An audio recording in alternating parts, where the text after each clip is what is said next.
Next to you, man. You are like really because we went into your store, but when we first saw you, because we were walking down the street, because the station's on Lancaster. So when we was walking down the street, we seen your store. It really stuck out to us. We walked in there and we was like, whoa. Like this is really a gem sitting right here. Not many people even know. Like I mean, wow. When did you actually get the store open? Well, the store actually, this Black Friday, day after Thanksgiving will be our 1 year anniversary. Awesome. Okay. So we are new on the block. Okay. But, I think we've accomplished a lot. Yes, you have. Yes, indeed. And before we actually really get started into this interview today, can you actually go ahead and introduce yourself so people know exactly who they're speaking to? Okay. My name is Rashida Watson, owner and proprietor of the Silk Tent, Gifts from Around the World. Our hours are 11 to 7, Tuesday through Saturday. Awesome. And we have a vast array of beautiful pieces. items to adorn yourself or your home and your environment. And we invite everyone to come in during those times. Awesome. And is your business family owned? Is this something that you started with your family, or this is a dream that has always, been a choice of yours? It is. Right now, I'm working with my daughters, Awesome. who are definitely helping me do the day to day. My youngest daughter, manager of the store, Okay. Kenya. She is. She's probably the person who you'll see first. Okay. I'm, of course, behind the scenes doing everything from making jewelry to acquiring it to traveling and also doing shows to inform people where we are. And the best part about it is the reason why I asked you about that is because I'm really big in creating family-owned businesses. Starting family-owned businesses, creating that residual income. You know what I mean? And the fact that you're starting with your daughters and your daughters are helping you is amazing because you guys are setting the right example. And for you, how is it? Like, is it very influential when you see your daughter showing up to work and you like, yo, that's really me. You know what I mean? Like we're really doing this, and like you said, in a year's time, you guys have had a tremendous amount of success. Well, it's interesting because actually the Silk Tent started years and years ago when my daughters, I have 3 daughters, were very, very young. And so they grew up around this type of thing. But I don't think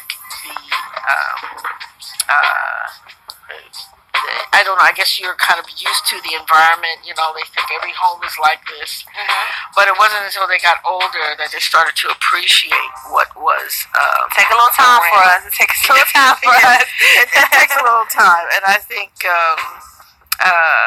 as my daughters were able to see, my dedication to it, and they said, maybe I should try this. And, Awesome. So they got more involved. My middle daughter, she has taken on the aspect of dealing with our soap products. Awesome. And I guess, as I pointed out to them years ago, when I realized that I could actually sell something that another person was interested in, and you just get that bug. It Definitely. just keeps it going. You gotta show better than you can tell, man. Especially with us millennials, you know what I'm saying? You can't just be telling me anything. I gotta see you do it first, and then when I see you do it, I'm gonna try to take it from you. You know what I'm saying? Because Mom, I can do it better. Let me show you how I can do it. I know exactly. But yes, and I wanted to ask you too. You know what I mean? Like, why Silk Tent? Like, why Silk Tent? Why did you guys name your store and your brand Silk Tent? Well, actually, that started a long time ago. I was always drawn to things that were a little bit outside the box. Okay. And it had a very unique flair to it. Had a tendency to be a little ethnic flair. And I just wanted to think of an environment that was very exotic, very different. And I just started tossing words around and came up with the Silk Tent. I just thought it was a place to go and expand your mind. I'm with you on that. The first thing I thought about, I ain't gonna lie, was that melanin. I'm like, oh, she getting it popping with that silky smooth skin. We about to go up in this tent and get right. Because when you step out, you can get so many different garbs, you can get so many different jewelry, so many different hair wraps. So your skin looks flawless. You know what I'm saying? So to put the silk tent together and all that, that's what I was thinking when I first heard it. I'm like, okay, she was very creative with how she was stepping out. Okay. So I'm definitely with you on that. And then when it comes to the brick and mortar situation, and that's one of the toughest part about being an entrepreneur is like once you find a product and a service that you're good at, is actually finding a location and a place to actually now sell your products, because now you're pushing it in a demographic, and then that can actually either inflate your business or hurt your business. So when it came to your brick and mortar, did you like search and find, or did you just walk up on it and say this is the spot? Well, to give a little bit of history on it, this is actually the second reincarnation of the silk tent. Awesome. Years ago, I had a location still in University City. It was 43rd and Pine Street. Some of the old heads that come through, they remember. And I had the silk tent for about 9-10 years. Awesome. I pulled back on that because what happened was that it was I was not able to be creative. I was not able to travel, which is an essential benefit to my business. And I got more into the wholesaling end. So I got off the brick and mortar, did more shows in wholesaling where I had more control over the time. But as I said before, what happens that when you get more assets involved, or your family members, to be able to help you, I sort of thought about maybe going into that situation again. And to tell you the truth, would not have unless I had that aid and help. And it was interesting. I thought about different locations to possibly have one. We thought of different alternatives to possibly either partner or go somewhere, other locations. And my daughter and I were walking down the street, and we just happened upon, this masterpiece. That's a great location. It was.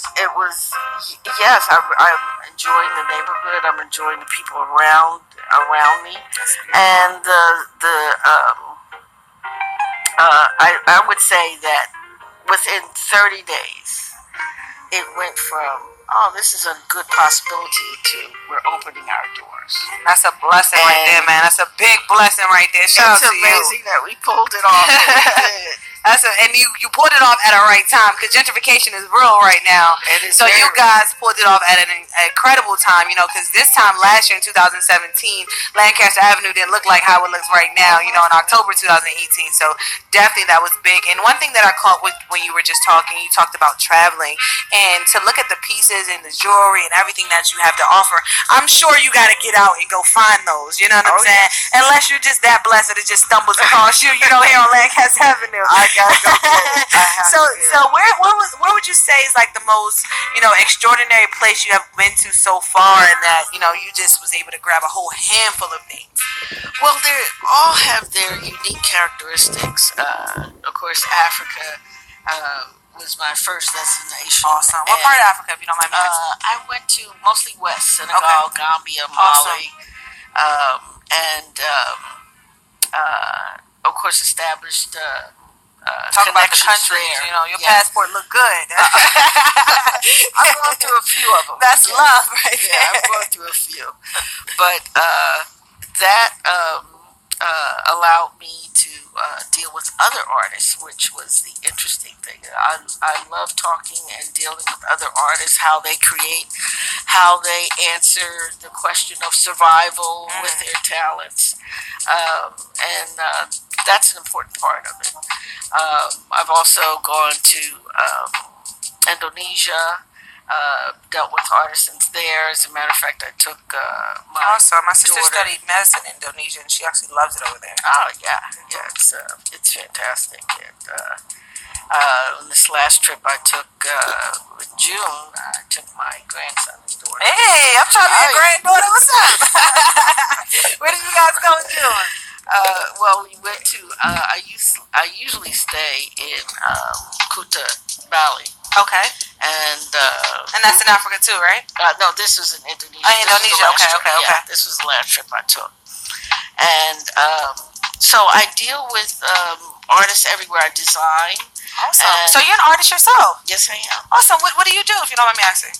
Well, of course, I started out years ago when it was Philadelphia College of Art. Of course, now the University University of the Arts. Okay, University. We actually just went there. We did a media panel discussion. I was on a panel discussion for media, talking and helping the youth at the college, understand the background, the history of media and radio. Yeah, it was actually really dope. So shout out to that. Your alma mater. And that's sort of where it all started. Having that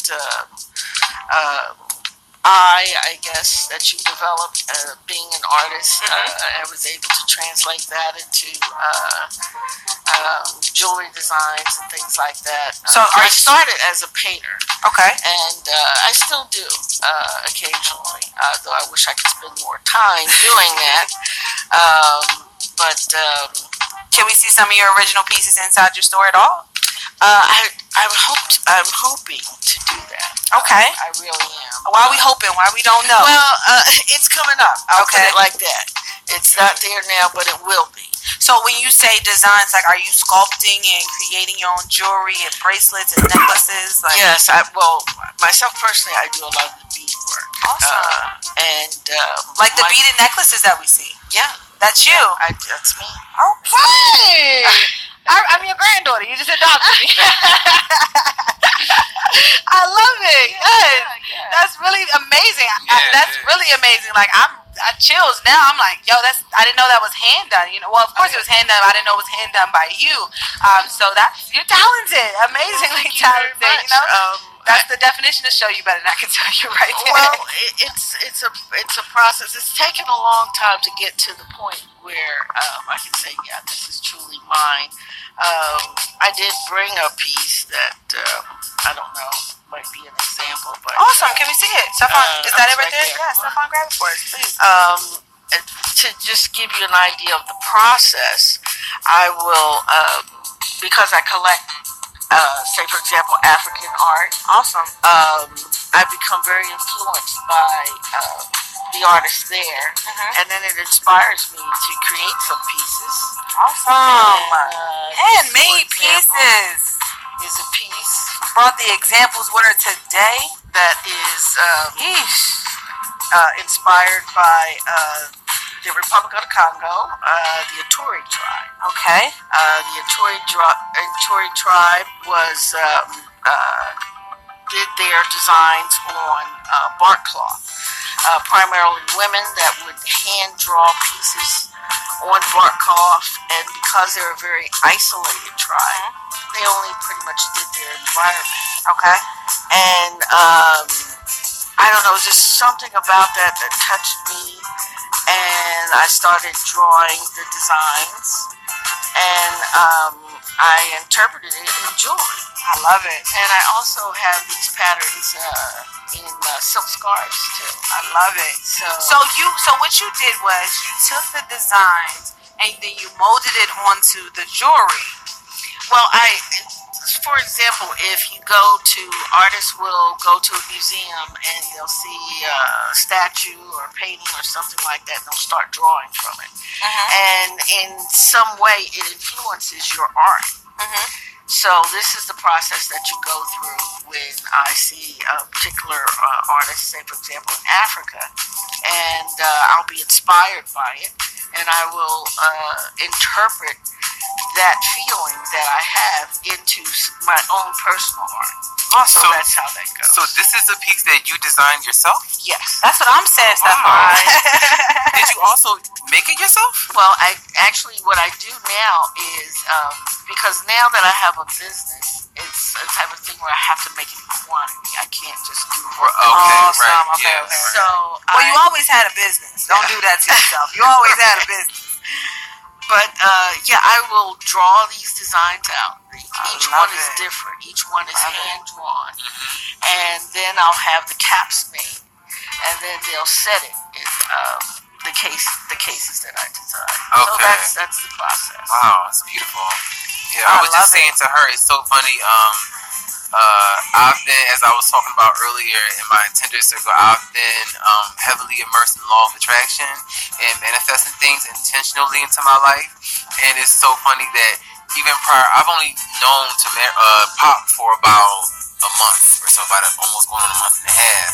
And prior to meeting her, I thought about I didn't think about the guests that we have on here, but I was saying to her that I want to revamp my wardrobe and have it more so be a reflection of my culture and who I am. I'm going to do that, So I was looking for people that I can go to and have them like kind of dress me up and everything and tell me like where I can even go to or direct me to the person that I can meet to revamp my wardrobe. And I was also talking about, we had a guest on yesterday.